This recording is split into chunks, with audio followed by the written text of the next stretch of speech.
વિદ્યાર્થી મિત્રો, very good morning to all of you. ધોરણ 11 ચેપ્ટર નંબર 7 સંતુલન ચેપ્ટરની અંદર આપણે ચર્ચા કરતા હતા અને સંતુલન ચેપ્ટરની અંદર આપણે વાત કરવાની છે ક્યાં સુધી પહોંચ્યા, શું કર્યું એ બાબત ઉપરની જનરલી આપણે ચર્ચા કરીએ લેક્ચરની અંદર. તો આગળના લેક્ચરની અંદર આપણે મુખ્ય આર્હેનિયસની થિયરી ઉપરની ચર્ચા કરી હતી અને જે એસિડ બેઝ અને ક્ષાર માટે વાત કરી હતી એની સહક્રિયાત્મક વ્યાખ્યાઓ, જૂની વ્યાખ્યાઓને આપણે યાદ કરી હતી. એસિડ કોને કહેવાય, બેઝ કોને કહેવાય, ક્ષાર કોને કહેવાય, બરોબર કે ભાઈ જૂની વ્યાખ્યાઓ જે હતી એના ઉપર આપણે ચર્ચા કરીએ. સ્વાદે ખાટા હોય એસિડ હોય, બરોબર છે. લાલ લીટમસને ભૂરું બનાવી એસિડ હોય, બરોબર. બેઝ સ્વાદે કડવા હોય, સ્પર્શે ચીકણા હોય, બરોબર. લાલ લીટમસ ભૂરું બનાવે તો બેઝ હોય, બરોબર. ઓકે, ભૂરું લીટમસ લાલ બનાવે તો એસિડ હોય. આ બધી બાબતોની ચર્ચા આપણે કરી. એસિડ અને બેઝ બે ભેગા થાય તો ક્ષાર અને પાણી બનાવે. આ ક્ષારને પાણીમાં નાખો એટલે તમને જલીય આયનો આપે. જલીય આયનો એટલે શું એ તમને મેં સમજાવ્યું હતું, બરોબર.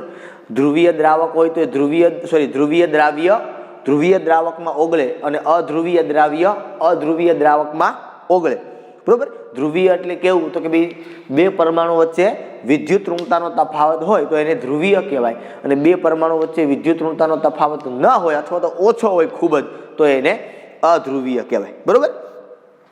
ચાલો, હવે આર્હેનિયસની આપણે વાત કરી કે આર્હેનિયસના મતે એસિડ કોને કહે. તો આર્હેનિયસે આપણે કીધું કે ભાઈ જે પદાર્થો અથવા તો જે પદાર્થોનું પાણીમાં વિયોજન થતા H+ આયન આપે એને એસિડ કહેવાય અને જે પદાર્થોને પાણીમાં નાખતા OH- આયન આપે એને બેઝ કહેવાય. આવું આપણને આર્હેનિયસ છે એ કહી ગયો, બરોબર.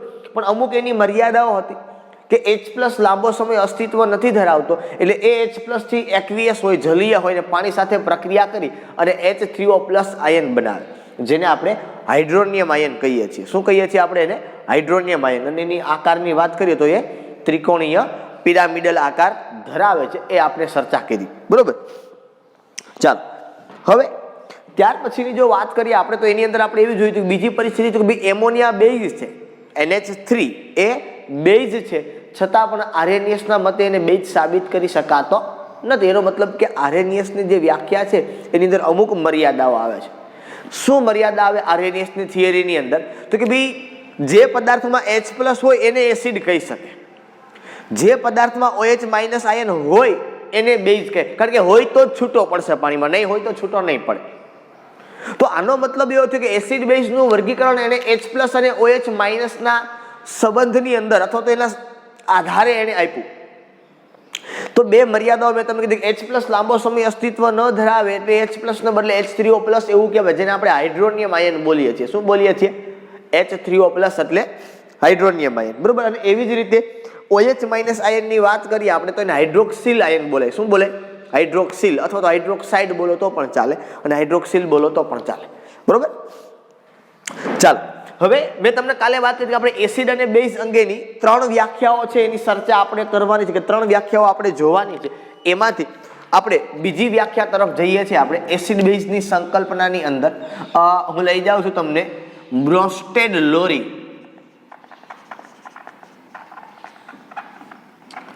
સંકલ્પના.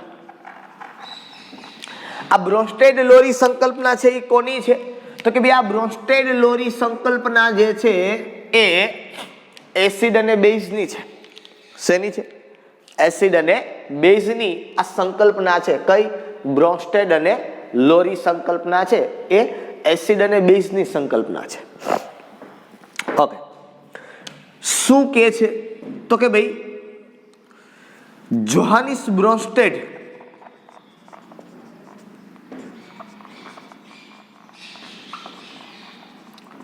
અને થોમસ એમ લોરીએ એસિડ અને બેઝની સંકલ્પના માટે પ્રોટોનનો પાયો નાખ્યો. શેનો પાયો નાખ્યો? એને પ્રોટોનનો પાયો નાખ્યો. હવે પ્રોટોનનો પાયો નાખ્યો મીન્સ વોટ?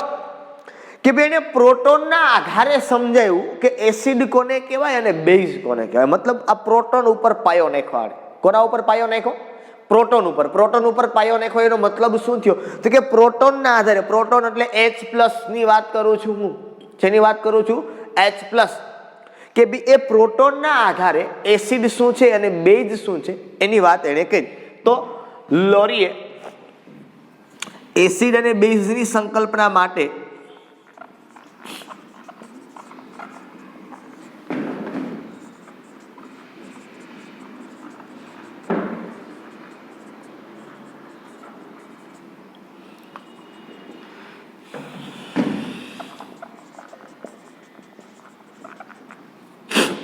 પ્રોટોનનો એને પાયો નાખ્યો. એના મતે એસિડ કોને કહેવાય અને એના મતે બેઝ કોને કહેવાય એની ચર્ચા આપણે કરીએ કે ભાઈ જોહાનિસ બ્રોન્સ્ટેડ કે થોમસ લોરીના મતે એસિડ એટલે શું અને બેઝ એટલે શું. તો એના મતે એસિડ એટલે શું, તો કે જે પદાર્થ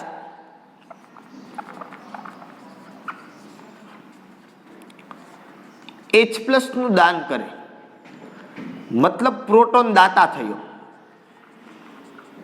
પાણીની અંદરની જલીય દ્રાવણમાં. જે પદાર્થ H+ સ્વીકારે મતલબ એને કહેવાય પ્રોટોન ગ્રાહી. શું કહેવાય? પ્રોટોન ગ્રાહી.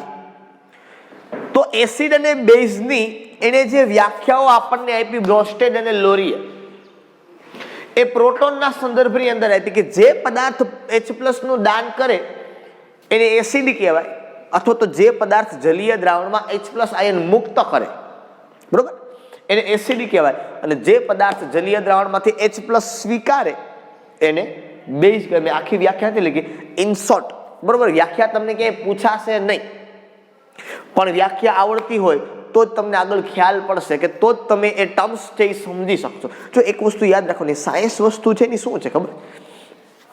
ધોરણ 9-10માં તમે જેમ ગોખી નાખતા, પાકું કરી નાખતા, એ નથી. સાયન્સ વસ્તુ આખી એ છે કે તમે જે વસ્તુ સમજો છો, તમે જે વસ્તુ યાદ રાખો છો, એ યાદ રાખ્યા પછી એ મોટી વાત એ આવે એની કે એનો ઉપયોગ તમે કઈ રીતે કરો છો.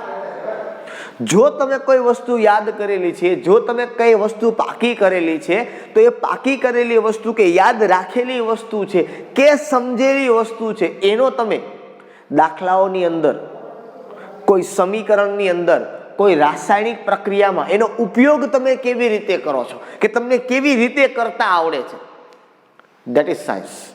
આ વસ્તુ સાયન્સ છે, બરોબર. એસિડની વ્યાખ્યા આવડી ગઈ, ઓકે ઓકે. હવે પછી કોઈ પદાર્થ આપ્યો હોય તો તમને ખબર ન પડે કે એસિડ છે કે બેઝ છે, તો તમને વ્યાખ્યા આવડે છે એનો કોઈ મતલબ નથી.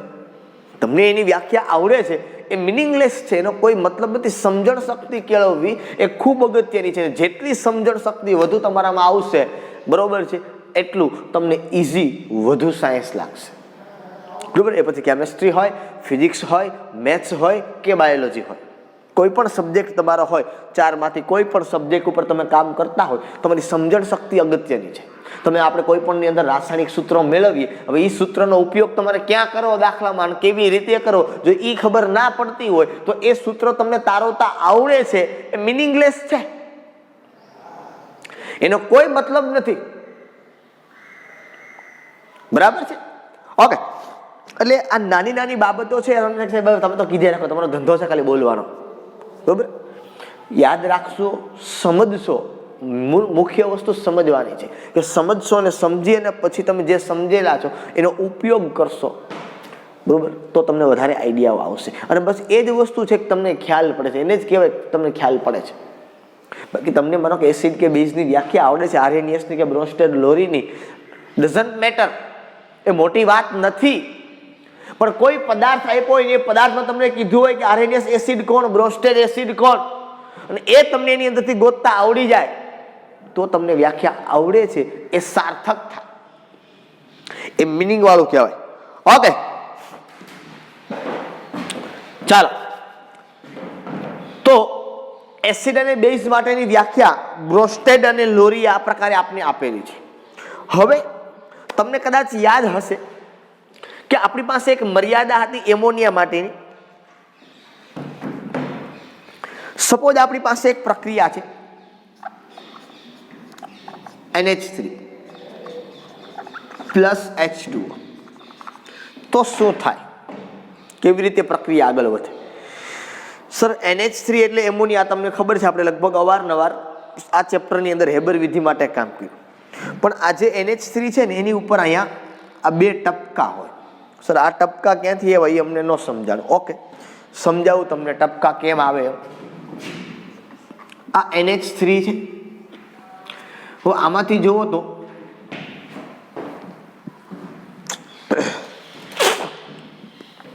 મધ્યસ્થ પરમાણુ અત્યારે કોણ છે? તો કે ભાઈ નાઇટ્રોજન. મધ્યસ્થ એટલે વચ્ચે કોણ આવે? નાઇટ્રોજન આવે. જે ઓછી સંખ્યામાં હોય એ જનરલી મધ્યસ્થ પરમાણુ હોય, અથવા તો જેની વિદ્યુત ઋણતા ઓછી હોય એ મધ્યસ્થ હોય હકીકતે, પણ ઓછી સંખ્યા હોય એ હોય. હું 3 હાઇડ્રોજન લખું, તમને મજા આવે એમ લખવાના, મને મેં 3 લખ્યા, બરોબર. હવે જોવાનું દરેકની અંદર કોની પાસે કેટલી કેટલી ઇલેક્ટ્રોનની સંખ્યા હોય. હાઇડ્રોજન પાસે તો પરમ શાંતિ એક જ ઇલેક્ટ્રોન છે. નાઇટ્રોજન પાસે કેટલા હોય? તો કે સર નાઇટ્રોજનનો નંબર 7, ઇલેક્ટ્રોન રચના થઈ જાય હિલિયમ 2s2 અને 2p3. તો નાઇટ્રોજન પાસે ઇલેક્ટ્રોનની સંખ્યા કેટલી હશે? કે સર બાહ્યતમ કક્ષામાં હોય એ જ કોઈ સાથે સંયોજન બનાવવા માટે વપરાય. જે ઇલેક્ટ્રોનની સંખ્યા બાહ્યતમ કક્ષામાં છે એ જ ઇલેક્ટ્રોનની સંખ્યા એ કોઈ બીજા પરમાણુ સાથે ભાગીદારી કરવામાં વપરાય. આ યાદ રાખો. તો નાઇટ્રોજન પાસે કેટલા ઇલેક્ટ્રોન થયા? તો કે 5. તો હું 5 ને આ રીતે લખું છું, તમે ગમે એ રીતે લખી શકો. 1, આ 2, આ 3, આ 4 અને 5. જો તમે આની અંદર બંધ બનાવવાનો વિચાર કરો તો મેં આ પહેલો બંધ બનાવ્યો, આ બીજો બંધ બનાવ્યો અને આ ત્રીજો બંધ બનાવ્યો. આ 2 ઇલેક્ટ્રોન ખાલી ગયા. સમજો આખી વસ્તુ. હવે તમને એમ કે આમાંથી બંધકારક ઇલેક્ટ્રોન કેટલા? તો કે 2, 4 અને 6. તો બંધકારક ઇલેક્ટ્રોન 6, અબંધકારક ઇલેક્ટ્રોન 2. બંધકારક ઇલેક્ટ્રોન યુગ્મ 1, 2 અને 3. યુગ્મ એટલે જોડ, અને અબંધકારક ઇલેક્ટ્રોન યુગ્મ એટલે 1. તો આનો મતલબ એમ છે કે એમોનિયામાં એક અબંધકારક ઇલેક્ટ્રોન યુગ્મ છે. શું છે? એમોનિયામાં એક અબંધકારક ઇલેક્ટ્રોન યુગ્મ છે એવું સાબિત થાય. અને ઓક્સિજન પાસે મેં તમને કાલે શીખવાડ્યું તો કેટલા હોય? તો કે એની પાસે 2 હોય, બરોબર. તો શું થાય? તો કે ભાઈ અહીંથી H2O છે એ તમને ખબર છે કેમ છૂટો પડે? તો કે H+ અને OH-. તો આ જે H2O છે એ એક H+ નું દાન કરશે. કોને? આ NH3 ને, બરોબર. તો અહીંયા શું બની જશે? તો કે NH4+. કેવી રીતે કરશે? સમજમાં આવી આખી વાત? તો કે નહીં સર, આ H+ છે, મિસ્ટર ભીખલેશ ભિખારી, એની પાસે કાંઈ છે જ નહીં, બરોબર. તો આ H+ પાસે કાંઈ નથી, એટલે આ 2 ઇલેક્ટ્રોનનું દાન આ કોને કરશે? તો કે હાઇડ્રોજન. અને 2 ઇલેક્ટ્રોન ગુમાવ્યા એટલે આ પોઝિટિવ વીજભાર કોની ઉપર આવી જાય? નાઇટ્રોજન ઉપર. શું કામ? તો કે ભાગીદારી થઈ ઇલેક્ટ્રોનની તો એક ની થાય બંધ બનવા માટે. આને 2 નું દાન કર્યું, એક એની પાસે ઘટ્યો, અમુકનો ઘટવો જોઈએ 1 પણ 2 ઘટ્યા, એટલે કે વધુ ઘટ્યો. ઘટે એટલે એની ઉપર પોઝિટિવ ચાર્જ આવે, ઇલેક્ટ્રોનની સંખ્યા ઓછી હોય એટલે તમે ભણી ગયા Na+, Mg2+. આપણે ચર્ચા કરી આ બાબતની કે ઇલેક્ટ્રોનની સંખ્યા ઓછી એટલે પોઝિટિવ ચાર્જ આવે. આ પોઝિટિવ ચાર્જ આની પાસે જે હતો એની પાસે આવી ગયો. શું કામ? તો હવે એની પાસે ઇલેક્ટ્રોનની બંધમાં ભાગીદારી થઈ ગઈ. આ બંધ જે બન્યો એને મેં તમને કાલે નામ આપ્યું હતું. શું નામ આપ્યું હતું? કે સર આપણે કાલે વાત કરી ત્યાંની સવર્ગ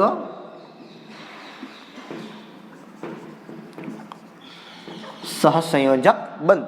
સવર્ગ એટલે જટિલ, બરોબર. સહસંયોજક બંધ એટલે તમને ખબર છે ઇલેક્ટ્રોનની ભાગીદારીથી જે બંધ રચાય એને સહસંયોજક બંધ કહેવાય. અહીંયા ઇલેક્ટ્રોનની ભાગીદારીથી બંધ રચાણો, અહીંયા ઇલેક્ટ્રોનની ભાગીદારીથી બંધ રચાણો. તો ઇલેક્ટ્રોનની ભાગીદારીથી બંધ રચાય તો એને શું કહેવાય? સહસંયોજક બંધ, બરોબર. અને કોઈ પરમાણુ 2 ઇલેક્ટ્રોન યુગ્મનું દાન કરે અને બીજો પરમાણુ ઇલેક્ટ્રોન યુગ્મ સ્વીકારે અને એ 2 પરમાણુ વચ્ચે બંધની રચના થાય તો એ બંધને સવર્ગ સહસંયોજક બંધ કહે છે. ઓકે, તો એને દાન કર્યું, અહીંથી NH4+ બન્યું અને અહીંયા શું વધ્યું? તો કે આને દાન કર્યું એટલે અહીંયા બન્યું હવે OH-. Is it clear? આ ખબર પડી આખી? તો કે હા સર. હવે એસિડ કોને કહેવાય ને બેઝ કોને કહેવાય એની વાત કરો અહીંયા. તો કે ભાઈ આને H+ સ્વીકાર્યો, જે H+ સ્વીકારે એને બેઝ કહેવાય. તો એમોનિયા બેઝ થયું. આને દાન કર્યો તો આ કહેવાય એસિડ. આ શું કહેવાય? એસિડ. હવે આ જે પદાર્થો જે છે આ પ્રક્રિયા પ્રતિગામી પ્રક્રિયા થતી હોય, પ્રતિગામી પણ થાય, એમ આઈ એમ સોરી ફોર ધેટ, પ્રતિગામી પ્રક્રિયા પણ થાય. હવે જો આ બેઝ જે હતો ને એમાંથી NH4 પ્લસ બન્યું એટલે આને સયુગ્મ એસિડ કહેવાય. શું કહેવાય? સમજો ના, એક નવી વાત આવી. અને આ જે બન્યું ને OH માઇનસ એને કહેવાય સયુગ્મ બેઝ. સાહેબ તમે આ નવું લઈને આવ્યો ને સયુગ્મ, આ તો અમને સમજાણું આગળ હજી થોડીક વારમાં કે ભાઈ H પ્લસ આયન NH3 એ સ્વીકાર્યો. શું કામ સ્વીકાર્યો? કે એની પાસે ઇલેક્ટ્રોન યુગ્મ છે પણ એ બંધ તો બનાવવો પડે ને, એમને તો આવી ન જાય ને, બરોબર? એને સ્વીકાર્યો એટલે એ બેઝ બન્યો. આને દાન કર્યો એટલે એસિડ. ઓકે સર, તમારી વ્યાખ્યાનું પાલન થયું અને જે આરએનએસના નિયમની અંદર જે મર્યાદા હતી એ મર્યાદાનું પણ ક્લિયર થઈ ગઈ કે ભાઈ એમોનિયા, આપણે કીધું કે એમોનિયા બેઝ છે પણ આરએનએસ પ્રમાણે સાબિત નથી થતો, તો એ બ્રોન્સ્ટેડ લોરી પ્રમાણે સાબિત થયો કે ભાઈ NH3 છે એ એસિડ છે, સોરી બેઝ છે, કારણ કે એને H પ્લસ સ્વીકાર્યો. ઓકે સર, પણ આ તમે નવું લઈને આવ્યા સયુગ્મ એસિડ એટલે કોન્જ્યુગેટેડ એસિડ. સયુગ્મ એટલે શું બોલાય એને? કોન્જ્યુગેટેડ, જોડાયેલ, બરોબર? સર આ શું કામ આવ્યું? ઓકે સમજાવું તમને. આ પ્રક્રિયા પ્રતિગામી થાય તો શું થાય જોવો તો કે આવું થાય sir. NH4 plus plus OH minus, તો અહીંથી આવે NH3 પ્લસ H2O. તો અહીંથી તમે જોવો તો ક્યાં શું થયું છે?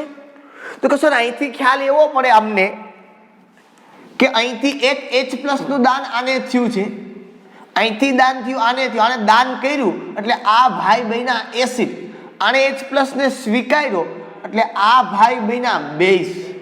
Is it clear? આ ખ્યાલ પીડ્યું મેં કીધું કે NH4 પ્લસ અને OH માઇનસ આ રિએક્શનને મેં ઉલટી કરી, આ રિએક્શનને મેં ઉલટી કરી એટલે આવું થયું NH4 plus plus OH minus થી બન્યું NH3 વત્તા H2O. કેમ બન્યું ખબર પડી? અહીંથી મેં એક H પ્લસ કાઢી લીધો એટલે શું વધ્યું તો કે NH3, અહીંયા H પ્લસ લગાડ્યો, H પ્લસ અને OH માઇનસ એટલે બને H2O. તો આ એસિડ અને આ બેઝ, બરોબર? તો હકીકતે સાચા એસિડ નહોતા. એ કયા એસિડ છે તો કે એ પ્રતિગામી પ્રક્રિયાના એસિડ છે, પુરોગામી પ્રક્રિયાના એસિડ નથી, બરોબર? એટલા માટે એને સયુગ્મ એસિડ અને સયુગ્મ બેઝ તરીકે ઓળખવામાં આવે છે. શું કહેવામાં આવે છે એને? સયુગ્મ એસિડ અને સયુગ્મ બેઝ તરીકે એને ઓળખવામાં આવે, બરોબર?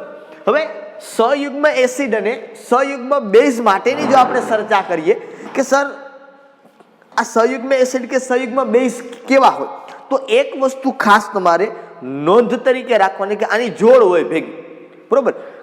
એક વસ્તુ પહેલી કે બેઝ હોય એને સયુગ્મ એસિડ હોય, એસિડ હોય એને એનો સયુગ્મ બેઝ હોય. ફરી પાછું, બેઝ હોય એને એનો સયુગ્મ એસિડ હોય, એસિડ હોય એને એનો સયુગ્મ બેઝ હોય. ખબર પડે છે? બરોબર. એક પહેલી વાત અહીંયા લખી દઉં, બેઝ ને સયુગ્મ એસિડ હોય છે અને એસિડ ને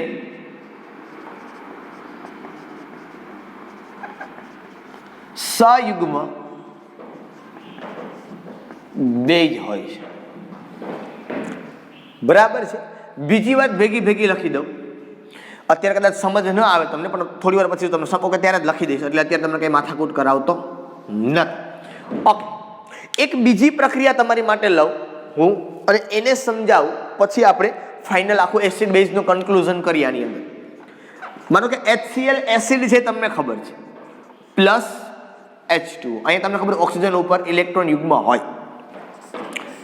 અહીંથી આ પ્રક્રિયા થાય એટલે શું થાય તો કે ભાઈ તમને ખબર છે કે ભાઈ આ એસિડ છે તો અહીંથી આ H પ્લસ નું દાન કરે. આ દાન કરે એકોર્ડિંગ ટુ બ્રોન્સ્ટેડ લોરી એસિડ છે, આ સ્વીકારે છે, આ બેઝ છે. તો અહીંથી શું બન્યું તો કે અહીંથી આવું બન્યું. કેવું બન્યું તો કે અહીંથી આવું બન્યું H3O plus plus Cl minus. આ H3O પ્લસ બન્યો. આ H3O પ્લસ ને શું કહેવાય તો કે એને કહેવાય સયુગ્મ એસિડ. આને કહેવાય સયુગ્મ બેઝ. સર આ કેમ ખબર પડે કે પહેલો છે એ સયુગ્મ એસિડ ને બીજો? એવું નથી હોતું. બેઝમાંથી જે બન્યો છે એ સયુગ્મ એસિડ છે, એસિડમાંથી જે બન્યો છે એ સયુગ્મ બેઝ છે. અથવા તો જો હું તમને કહું તો અથવા તો એવું કહેવાય કે સયુગ્મ એસિડને એક H+ વધુ હોય છે અને સયુગ્મ બેઝને એક H+ ઓછો હોય છે. હવે તમને ખબર પડી જાય કે આ H3O+ એ સયુગ્મ એસિડ હું કામ કીધો તો કે એને મૂળ બેઝ, કારણ કે એક પહેલી વાત તો હંમેશા યાદ રાખવાની કે બેઝને સયુગ્મ એસિડ હોય અને એસિડને સયુગ્મ બેઝ હોય. આ ક્લિયર વાત તમારે મગજની અંદર બેસાડવાની છે. ફરી પાછું, એસિડ હોય તો એનો સયુગ્મ બેઝ હોય, જો બેઝ હોય તો એનો સયુગ્મ એસિડ હોય. આ વાત મગજમાં રાખવાની છે. જે સયુગ્મ એસિડ કોને કહેવાય તો કે એને એક H+ વધુ હોય. સયુગ્મ બેઝ કોને કહેવાય તો કે એને એક H+ ઓછો હોય મૂળ જે છે એના કરતા. કારણ સયુગ્મ એસિડ ક્યાંથી આવે તો કે બેઝમાંથી. તો બેઝ છે એના કરતા સયુગ્મ એસિડમાં એક H+ વધુ હોય. એસિડ છે એનો સયુગ્મ બેઝ હોય તો એસિડ કરતા એક H+ સયુગ્મ બેઝની અંદર ઓછો હોય. તમે અહીંયા જોઈ શકો છો. એમોનિયા બેઝ છે તો એનો સયુગ્મ એસિડ હોય, એસિડને હંમેશા એક H+ વધુ હોય. સયુગ્મ એસિડને સયુગ્મ બેઝને એક H+ ઓછો હોય. તો અહીંયા જોઈ શકો છો. આનો મતલબ એવો થયો, કેવો થયો તો કે આનો મતલબ એવો થયો કે સયુગ્મ એસિડ બેઝની જોડ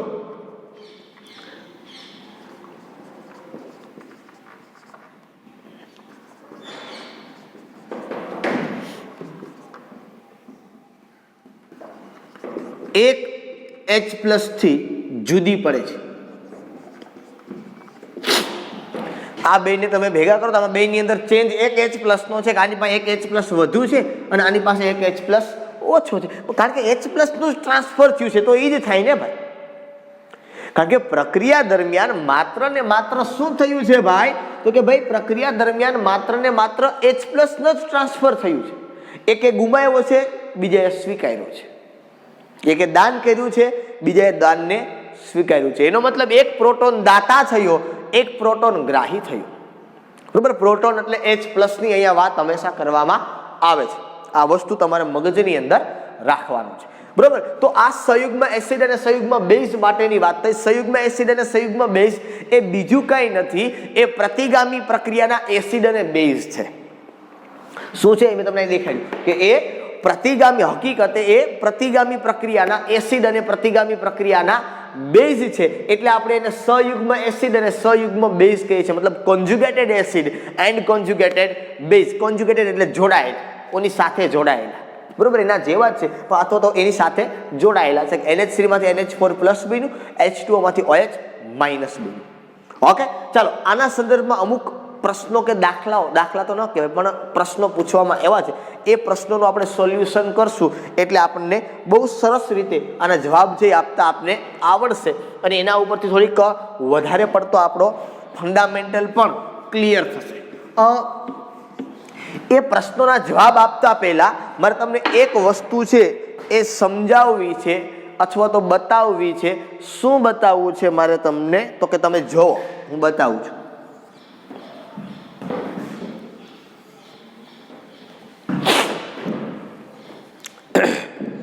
આ બંને પ્રક્રિયાની અંદર તમે જુઓ કે પહેલી પ્રક્રિયાની અંદર H2O એસિડ તરીકે વર્તે છે, જ્યારે બીજી પ્રક્રિયાની અંદર H2O બેઝ તરીકે વર્તે છે.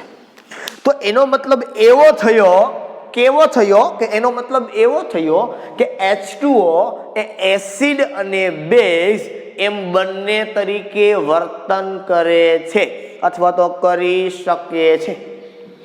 એસિડ તરીકે પણ વર્તન કરે છે અને બેઝ તરીકે પણ વર્તન કરે છે. આ બંને તરીકે વર્તન કરે. જે પદાર્થ એસિડ તરીકે અને બેઝ એમ બંને તરીકે વર્તન કરે અથવા તો એસિડ અને બેઝ બંનેના ગુણધર્મ ધરાવે એને ઉભય ગુણધર્મી કહેવાય. કેવો કહેવાય? એને ઉભય ગુણધર્મી કહેવાય. આ બાબત પણ તમારે યાદ રાખવાની છે કે જે પદાર્થ એસિડ અને બેઝ એમ બંને તરીકે વર્તી શકે તો તેવા પદાર્થને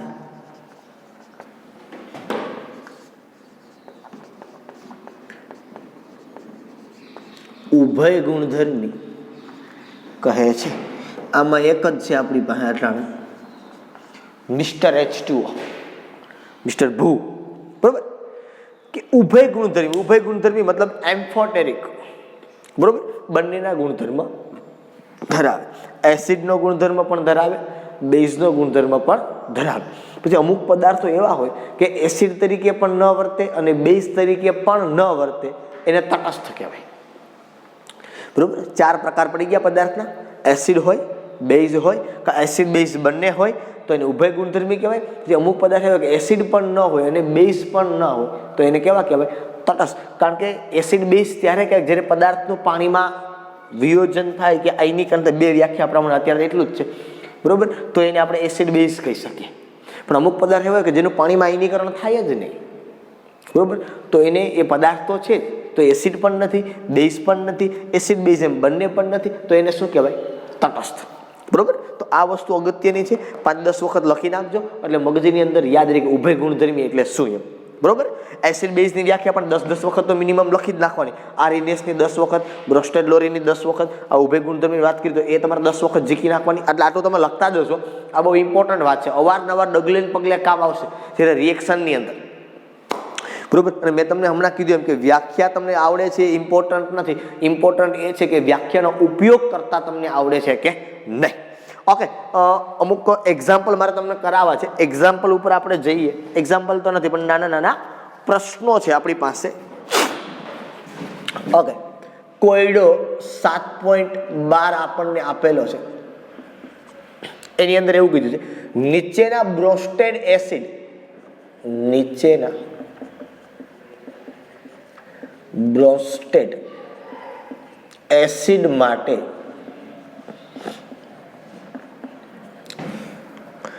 સયુગ્મ બેઝ શું હશે?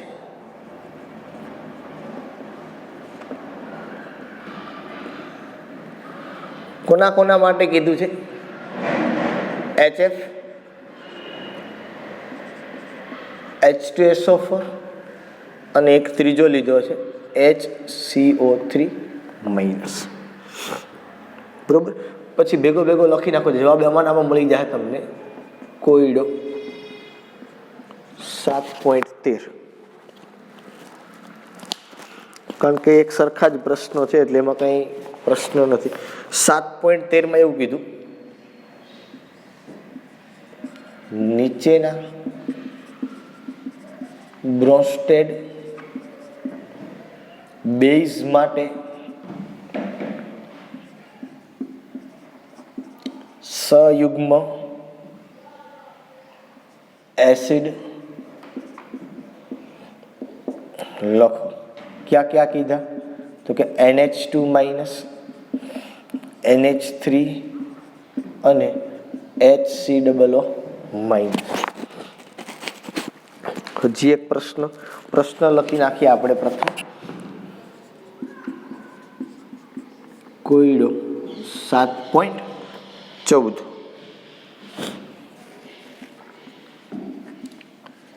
સ્પીસીઝ H2O, HCO3-, HSO4- અને NH3.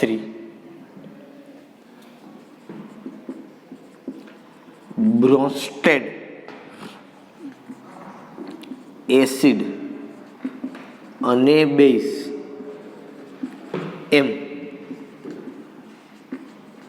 બંને તરીકે વર્તે છે.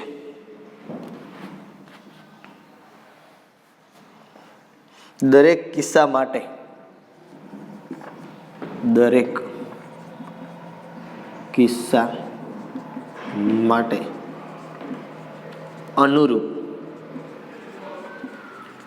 સયુગ્મ એસિડ અને બેઝ લખો. બરાબર, બાકી અંદર જે આપ્યું હોય તમને આપણે આન્સર એને આપવાના છે. હવે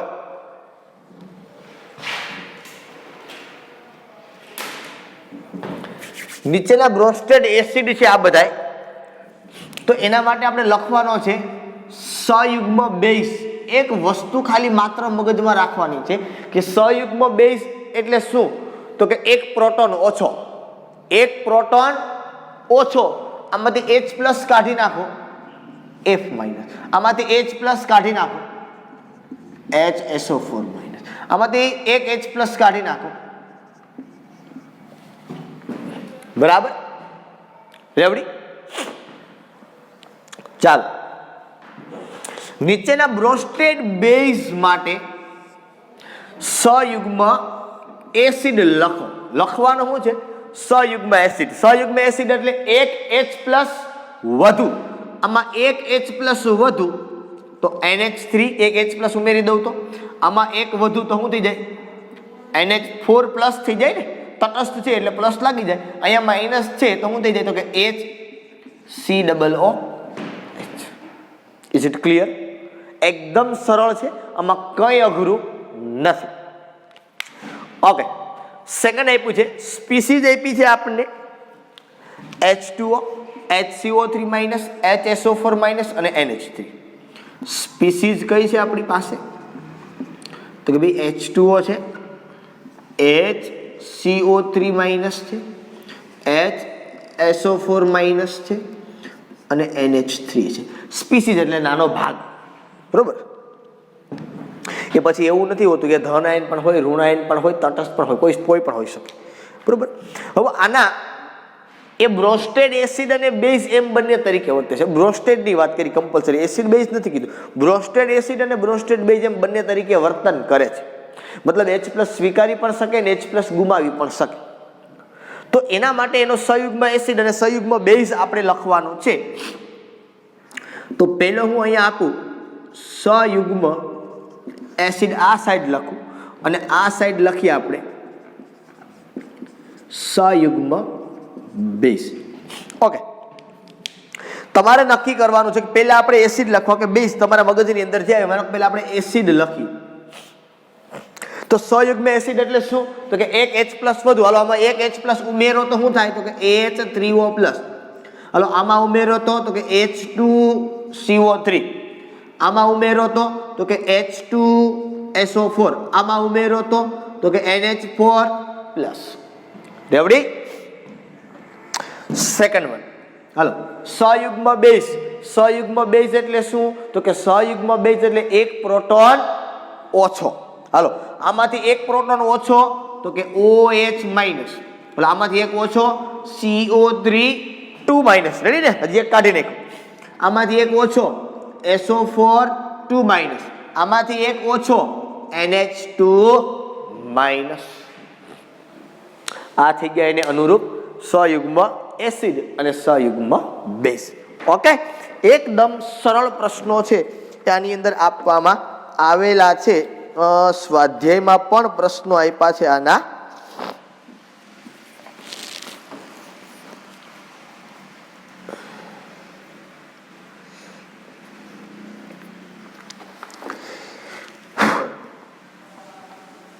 ચાલો, સ્વાધ્યાયમાં એક આપ્યો છે 7.35. બાકી 34 સુધી તો આપણું ક્લિયર છે. બ્રોસ્ટેડ લોરીને કાઢી નાખવાનું. હવે ખાલી MCQ જ આપણી પાસે પ્રશ્ન જ છે આપણી પાસે. બાકી સીધું આપણે બીજી થિયરી ઉપર આગળ વધવાનું છે.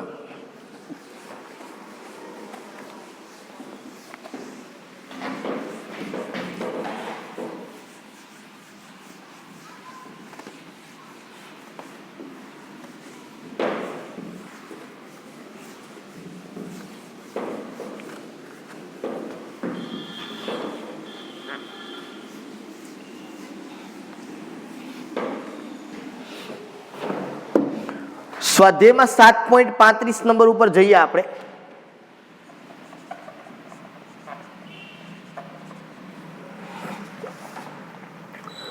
સંયુગ્મ એસિડ બેઝ યુગ્મનો અર્થ શું છે?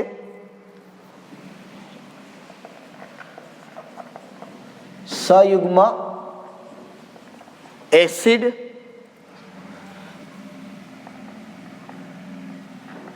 બેઝ યુગ્મ મતલબ કે જોડ નો અર્થ શું છે?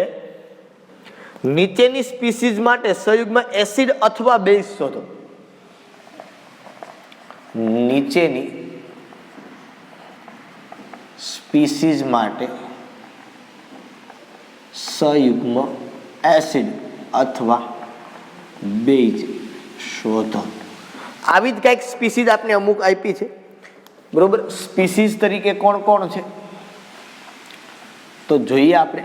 સ્પીસીઝ તરીકે પહેલું આપ્યું છે આપણે HNO2, પછી બીજું આપ્યું છે આપણે CN-, પછી આપ્યું છે HClO4, પછી આપ્યું છે F-, પછી આપ્યું છે OH-, પછી આપ્યું છે CO3 ત્યાં પ્રિન્ટ મિસ્ટેક છે, CO2 ન હોય કોઈ દિવસે, CO3 હોય અને S2-. આટલા આપણને આપ્યા છે. આમાંથી આપણે આના સંયુગ્મ એસિડ અને સંયુગ્મ બેઝ લખવાના. એની પહેલા આપણે જવાબ આપવાનો છે. સંયુગ્મ એસિડ બેઝ જોડનો અર્થ શું? તો કે સંયુગ્મ એસિડ બેઝ જોડ કોને કહેવાય? તો કે ભાઈ સંયુગ્મ એસિડ બેઝ જોડ એટલે હમણાં મેં તમને લખીને આપ્યું હતું. સંયુગ્મ એસિડ બેઝ જોડ એ બીજું કંઈ નથી કે જે એક પ્રોટોન અથવા તો જે જોડ છે એ અથવા તો જે એસિડ અને બેઝની જોડ એક પ્રોટોનથી છૂટી પડતી હોય કે અલગ પડતી હોય એ જોડને સંયુગ્મ એસિડ બેઝ જોડ કહેવાય. બરાબર. એ વ્યાખ્યા સિમ્પલ મેં તમને હમણાં જ આપી હતી લખીને, એ બસ નાની વાત પૂછી. જો આમાં એવું કીધું કે નીચેની સ્પીસીઝ માટે સંયુગ્મ એસિડ અથવા બેઝ શોધો.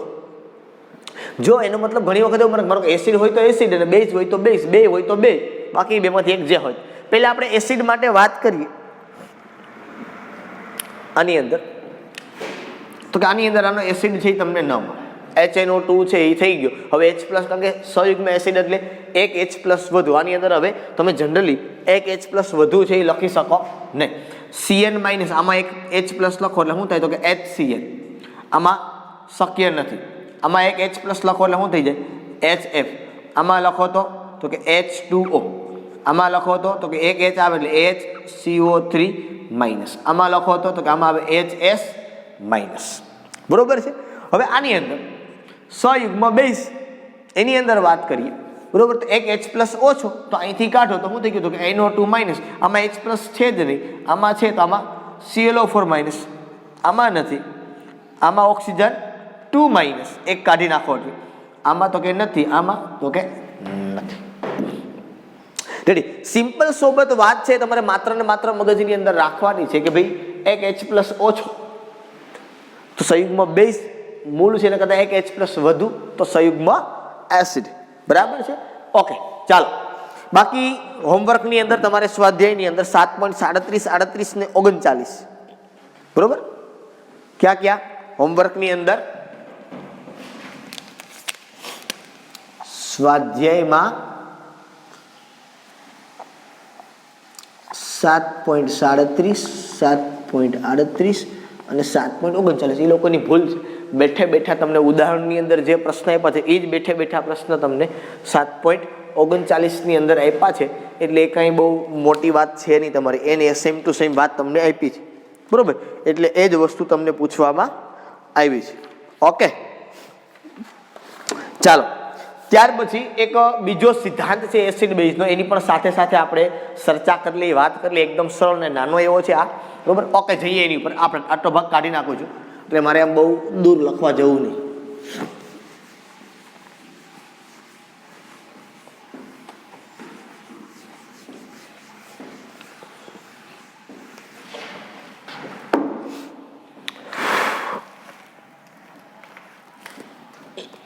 એસિડ અને બેઝની ત્રીજી અને છેલ્લી સંકલ્પના લુઈસ સંકલ્પના.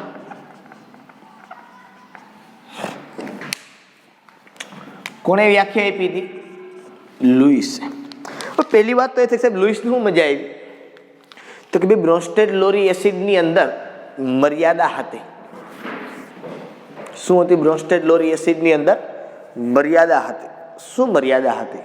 તો કે સર બ્રોન્સ્ટેડ લોરી એસિડની અંદર પણ એ જ હતું જે સેમ આરએનએસની અંદર કહેવામાં આવતું હતું કે આરએનએસ એવું કીધું H+ આપે એસિડ અને OH- આપે બેઝ.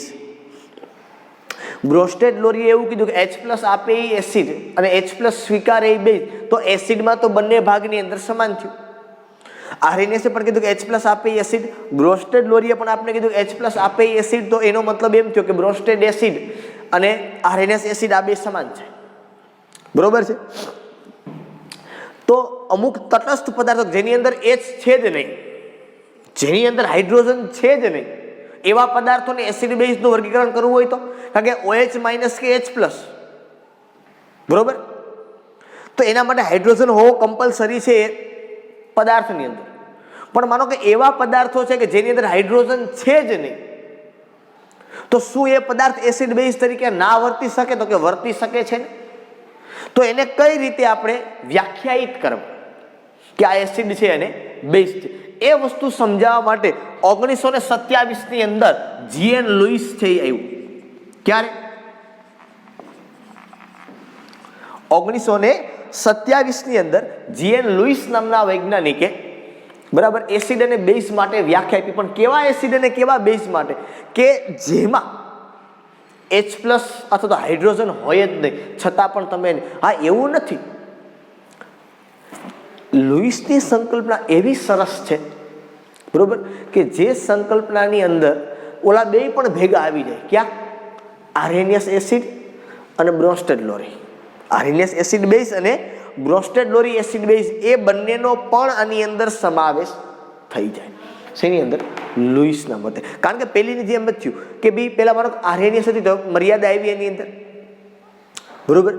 તો એની મર્યાદા શેની અંદર પૂરી થઈ? તો કે એની મર્યાદા પૂરી કોની અંદર થઈ? તો કે બ્રોન્સ્ટેડ લોરીની અંદર. તો બ્રોન્સ્ટેડ લોરી કયો તો ઓલા ભેગા આવી જતા હતા, બરોબર. લુઈસની અંદર તમે જો તો ઓલા બે પણ ભેગા આવશે, આરએનએસ અને બ્રોન્સ્ટેડ લોરી વાળા. ઓકે, લુઈસે શું કીધું હતું એના ઉપર આપણે ચર્ચા કરી કે લુઈસના મતે એસિડ અને બેઝ એટલે શું. આ પણ તમારે 10 વખત ઘસી નાખવાનું. બહુ ઇમ્પોર્ટન્ટ વાતો છે. આ નાની નાની છે પણ બહુ ઇમ્પોર્ટન્ટ એટલા માટે હું કહું છું કે અવારનવાર આપણે 12મા ધોરણની અંદર કે 11મા ધોરણની અંદર આનો ઉપયોગ કરશું. એસિડ કોને કહેવાય? તો કે ભાઈ ઇલેક્ટ્રોન યુગ્મ સ્વીકારે, બેઝ ઇલેક્ટ્રોન યુગ્મનું દાન કરે. હું ઇન શોર્ટ લખું છું, બાકી તમે લખો જે પદાર્થ ઇલેક્ટ્રોન યુગ્મ સ્વીકારે એ એસિડ, ઇલેક્ટ્રોન યુગ્મનું દાન કરે એ બેઝ. શબ્દ સમજો મારો, એવો શબ્દ આપણે કીધો છે આને કે ઇલેક્ટ્રોન યુગ્મ. યુગ્મ એટલે જોડ. કોઈ એકલા ઇલેક્ટ્રોનની વાત નથી થતી, કોઈ એકલા ઇલેક્ટ્રોનની વાત થતી નથી. ઇલેક્ટ્રોન યુગ્મની વાત થાય છે. શેની વાત થાય છે? ઇલેક્ટ્રોન યુગ્મની. કોઈ એકલા ઇલેક્ટ્રોનની ચર્ચા કરતા નથી. કે ઇલેક્ટ્રોન યુગ્મ સ્વીકારે એ એસિડ, ઇલેક્ટ્રોન યુગ્મનું દાન કરે એ બેઝ.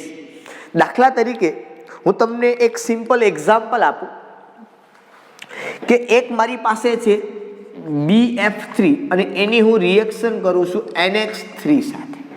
આમાંથી તમને એકની તો ખબર જ છે કોણ હું છે. હવે થાય શું? હું BF3 ની વાત કરું તો તમને BF3 ની અંદર ખબર છે કે આનો મધ્યસ્થ પરમાણુ કોણ? તો કે સર બોરોન. હાલો આની યાર કેટલા ફ્લોરિન જોડાય? તો કે 3 હોય. આવી રીતે કરી દો. પહેલા હું તમને સમજ માટે આપું છું, ખાલી એક અહીંયા લખું ને એક અહીંયા લખું છું, બરોબર. 3 ફ્લોરિન. હાલો બોરોન છે, એની ઇલેક્ટ્રોન રચના તમને ખબર છે. બોરોનની ઇલેક્ટ્રોન રચના શું? તો કે સર બોરોનની ઇલેક્ટ્રોન રચના તમે જોવો અહીંયા, બોરોન નંબર 5 શું થાય? તો કે હિલિયમ 2s2 2p1. બાહ્યતમ કક્ષામાં કેટલા ઇલેક્ટ્રોન? તો કે 3. પછી હું ફ્લોરિન લખી દઉં, ફ્લોરિન નંબર 9 શું થાય? Helium 2s2 2p5. અહીંયા બાહ્યતમ કક્ષામાં કેટલા? તો કે 7. બરોબર. હવે અહીંયા 3 ઇલેક્ટ્રોન છે, અહીંયા 7 છે. 1 2 3 4 5 6 અને 7. 1 2 3 4 5 6 અને 7, 1 2 3 4 5 6 અને 7. બોરોન પાસે કેટલા છે? તો કે બોરોન પાસે છે 3. આ 1, આ 2 અને આ 3. આ બંધ બની ગયા 3. Okay, ready. નાઇટ્રોજનની અંદર તમને ખબર છે શું થાય અહીંયા, તો હું નાઇટ્રોજનમાં પણ આવી રીતે લખું. મારો અહીંયા નાઇટ્રોજન, આ પહેલો હાઇડ્રોજન, આ તમને ખબર છે બીજું હાઇડ્રોજન અને આ ત્રીજું. અહીંયા 2 ઇલેક્ટ્રોન પડ્યા હોય, અહીંયા બંધ બની ગયા હોય. આ મેં તમને આગળના હમણાં વાત કરી હતી, ચર્ચા કરી હતી એ પ્રમાણે નાઇટ્રોજનની અંદર, બરોબર. ટોટલ 5 ઇલેક્ટ્રોન હોય તો અહીંયા 3 થયા અને 2 વધ્યા. તો હવે એસિડ અને બેઝ તરીકે કોણ વર્તી શકે? પહેલી વાત તો એક ઇલેક્ટ્રોન યુગ્મ સ્વીકારે કોણ? તો કે ઇલેક્ટ્રોન યુગ્મ સ્વીકારે 2, અથવા તો સામાન્ય રીતે શું કહેવાય તો કે ઘટે એ સ્વીકારે, અથવા તો 2 સ્વીકારી શકે. કોણ? તો કે એક ધન આયન અને બીજું તટસ્થ અણુ. ઇલેક્ટ્રોન યુગ્મ કોણ સ્વીકારે? એક ધન આયન, તટસ્થ. ધન આયનનો મતલબ શું કે એની પાસે ઇલેક્ટ્રોન નથી. હવે નથી તો એ સ્વીકારે. એક પહેલી વાત જ છે કે ઇલેક્ટ્રોન યુગ્મ સ્વીકારે કોણ? ભિખારી. કોણ ભીખ સ્વીકારે? એ ભિખારી. દાતા કોણ? જે દાન કરે એ દાતા. તો ઇલેક્ટ્રોન યુગ્મનું દાન કોણ કરે? એક તો પેલો ઋણ આયન કરે અને બીજા આવે તટસ્થ અણુ. આપણે હેરાન ક્યાં થઈ ખબર? તટસ્થ અણુ આવે ત્યાં. તટસ્થ અણુ ઓળખવો પડે આપણે કે કોની પાસે ઇલેક્ટ્રોન છે અને કોની પાસે ઇલેક્ટ્રોન નથી. હવે ખબર હશે કે ધન આયન એટલે મિસ્ટર ભીખલેસ, એની પાસે કઈ છે જ નહીં, એ ભિખારી છે. ઇલેક્ટ્રોન યુગ્મ સ્વીકારે. ધન આયન હંમેશા ઇલેક્ટ્રોન યુગ્મ કે ઇલેક્ટ્રોન સ્વીકારે, તો ઇલેક્ટ્રોન યુગ્મ પણ સ્વીકારે. ઋણ આયન હોય તો હંમેશા એની વૃત્તિ કેવી? તો કે ઇલેક્ટ્રોન દાન કરે, કારણ કે એની પાસે ઋણ આયન છે. ઋણ આયન છે મતલબ શું? ઋણ આયન ક્યારે હોય? એની પાસે ઇલેક્ટ્રોન સ્વીકારેલો હોય ત્યારે. તો હવે શું કરે? તો કે હવે દાન કરવાની વૃત્તિ ધરાવે. સમજમાં આવી આખી વસ્તુ કે ના મગજમાં આવી? ધન આયન છે એનો મતલબ શું થાય? તો કે ધન આયન છે એનો મતલબ હવે એની પાસે ઇલેક્ટ્રોન ઘટે છે તો ઇલેક્ટ્રોન સ્વીકાર. ઋણ આયન છે એનો મતલબ શું? તો કે ઋણ આયન છે એનો મતલબ એની પાસે ઇલેક્ટ્રોન મેળવેલો છે તો અહીં શું કરે? તો કે દાન કરે. બરાબર છે? ઓકે. તો હવે અહીંયા તમે જો 2 તટસ્થ અણુ મેં લીધા છે, પણ અહીંયા તમને ખબર છે કે આની પાસે ઇલેક્ટ્રોન યુગ્મ છે તો એ શું કરે? તો કે છે ને, તો આ 2 ઇલેક્ટ્રોન યુગ્મનું દાન આને કરે. અને આ બંધ મેં તમને આગળ શીખવાડ્યો. તો કયો છે? તો કે સવર્ગ સહસંયોજક બંધ. કયો બંધ છે? એ સવર્ગ સહસંયોજક બંધ. બરોબર કે અહીંથી આ 2 ઇલેક્ટ્રોન યુગ્મનું દાન એ આને કરે છે. બરોબર, આ BF3 ને. એટલે શું થાય? તો કે બસ એટલે આવું થાય. કેવું થાય? તો કે આવું થઈ જાય. આ માનો કે આમ તમે લખો BF3 અને અહીંથી આમ લખી નાખો આ NH3, આખું સંયોજન બની ગયું. બસ બીજું કાંઈ નથી ભાઈ. બરોબર, આ સંયોજન બની ગયું, આ રિએક્શન થાય. ખબર પડી આખી વસ્તુ? અહીંયા લખવું પડે તો ખાસ વસ્તુ દર્શાવવાની, જે દાન કરતા હોય ત્યાંથી તીરની શરૂઆત થાય ને જે સ્વીકારે એના ઉપર એરો આવે. આ વસ્તુ દર્શાવી તમારે અગત્યની છે. એટલે આ વસ્તુમાં તમારાથી ભૂલ ન થાય એનું ધ્યાન રાખો. તમે આવું ના દર્શાવો તો તમે આવી રીતે દર્શાવી દો તો પણ ચાલે. શું? તો કે BF3 અને અહીંયા NH3, આ પણ એક જ થયું. પણ મેં એટલા માટે આમ લખ્યું F3B એવું, કારણ કે એ ઇલેક્ટ્રોન આવે છે બોરોન પાસે. બરોબર, એટલે રેડી. હવે આવા ધન આયન છે તો ધન આયનમાં તમને બધાને ખબર પડી જાય, કોઈ પણ હોય. આમાં તટસ્થ અણુ તરીકે કોણ કોણ? તો કે મારો LCl3 છે.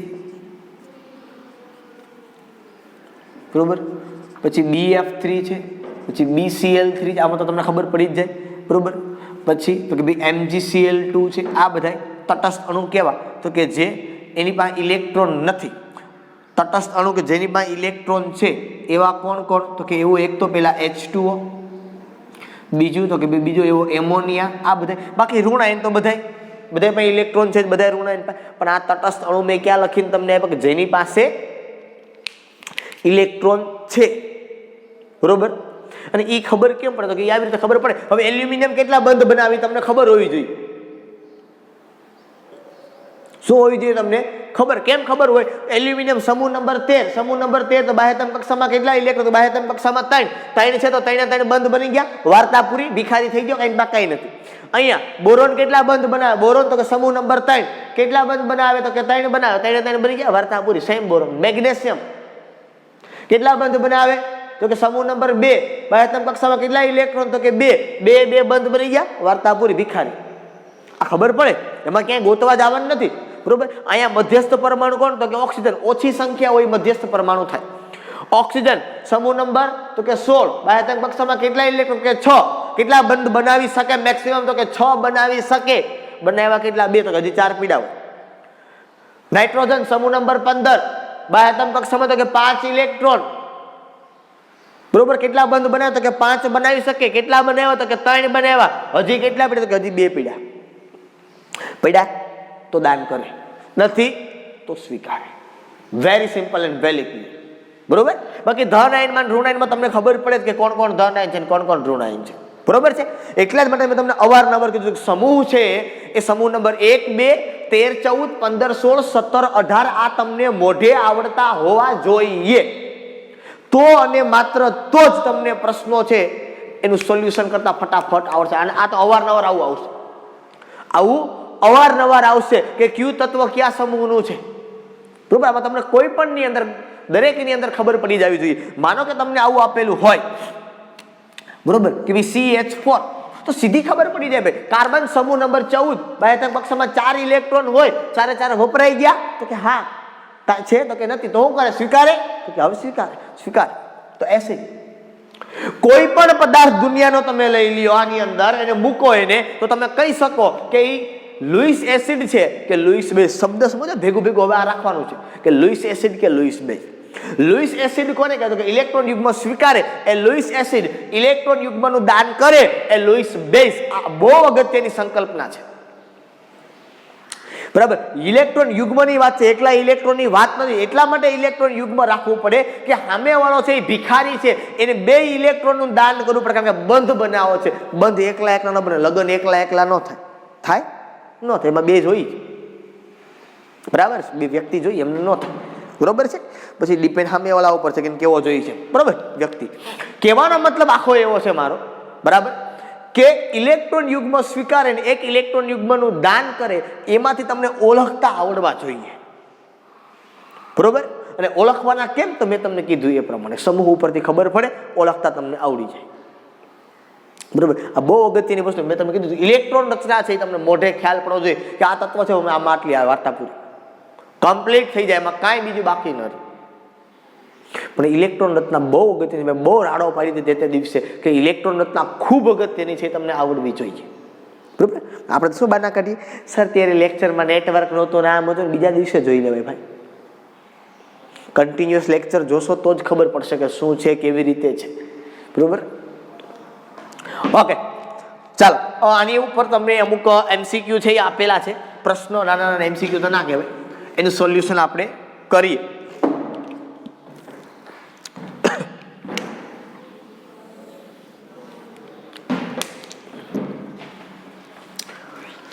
બુકની અંદર કોયડો આપ્યો છે, કોયડો 7.15.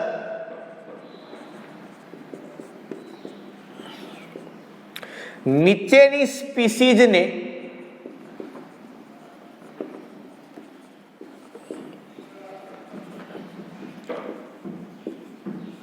લુઈસ એસિડ અને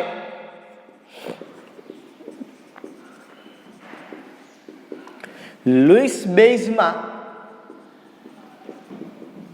વર્ગીકૃત કરો અને દર્શાવો કે તે કેવી રીતે વર્તે છે. શું વર્તે છે? કે લુઈસ એસિડ અને લુઈસ બેઝ તરીકે એ કેવી રીતે વર્તે છે.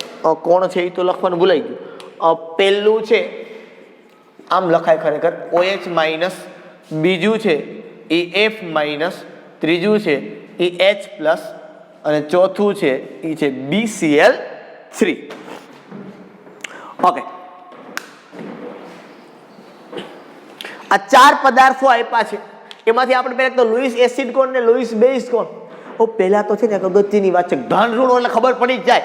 ઋણ છે સર, ઋણ. આ બે ઋણ છે તો શું છે? ઋણનો મતલબ શું? તો કે ઇલેક્ટ્રોન યુગ્મ છે એની પાસે, બરોબર છે. તો દાન કરે તો લુઈસ બેઝ.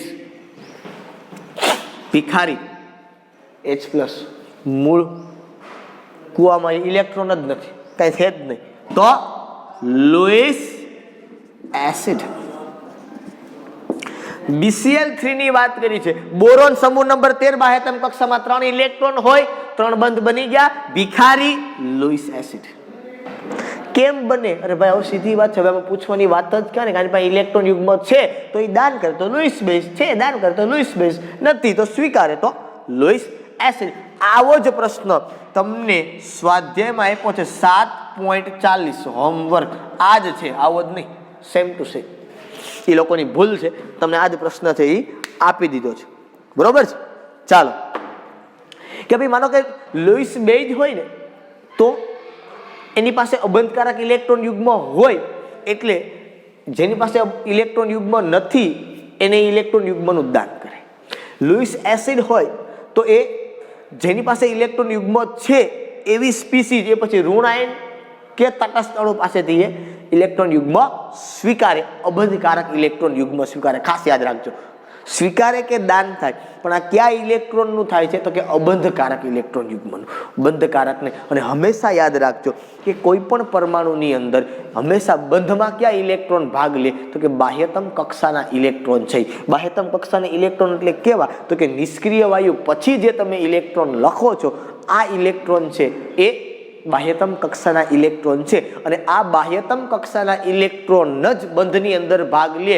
એ પછી બધાય લે કે થોડાક લે, પણ મેક્સિમમ એટલા લે, એનાથી વધારે લઈ શકે નહીં. માનો કે હું તમને એમ કહું કાર્બન છે તો કાર્બન નંબર 6 તો આપણે લખી આવું હિલિયમ 2s2 2p4, તો આ 4 જ ઇલેક્ટ્રોન છે એ બંધમાં ભાગ લે. પછી 4 બંધ બનાવે, 2 બંધ બનાવે, 1 બંધ બનાવે, વધુ 4 થી વધુ બનાવી શકે નહીં. પછી ઓછામાં ઓછા કેટલા ઘટે એના ઉપર આપણે કહેતા હોય. કેમ કહેતા હોય કે ભાઈ મારો ક્લોરીન છે તો સમૂહ નંબર 17, તો શું લખે તો કે ભાઈ નિયોન 3s2 3p5, તો મેક્સિમમ બાહ્યતમ કક્ષામાં કેટલા ઇલેક્ટ્રોન તો 7. તો એનો મતલબ એમ કે ક્લોરીન વધુમાં વધુ 7 બંધ બનાવે.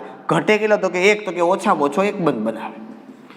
બરોબર, પણ એવું નથી કે ન બનાવી શકે 7, એમ 7 પણ બનાવે. ઘણા બધા સંયોજન આપણે જોશું એવા કે જેની અંદર એ 7 બંધ બનાવે, પણ તમારા માટે ઘણી બધી જુદી વાત છે. બંધ કેમ બનાવે આપણે જે આગળ ભણશું, એમ કહેવાનો મતલબ મારો આપણે જે આગળ ભણશું કે કેવી રીતે બંધ બનાવે, કેટલા બંધ બનાવે, શા માટે આટલા જ બનાવે, અને ચર્ચાઓ આપણે આગળ ઉપર ચેપ્ટર જ્યારે અભ્યાસ કરશું ત્યારે એનો અભ્યાસ આપણે કરશું. અત્યારે એની વાત કરતો નથી.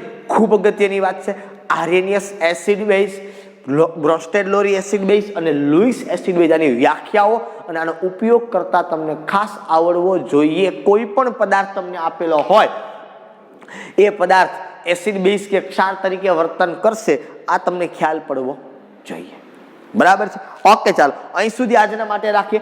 ફરી પાછા આપણે નવા લેક્ચરની અંદર મળશું. ત્યાં સુધી બધાને Tata bye bye and C you. પણ 10 વખત 3 વ્યાખ્યાઓ લખવાનું ભૂલતા નહીં.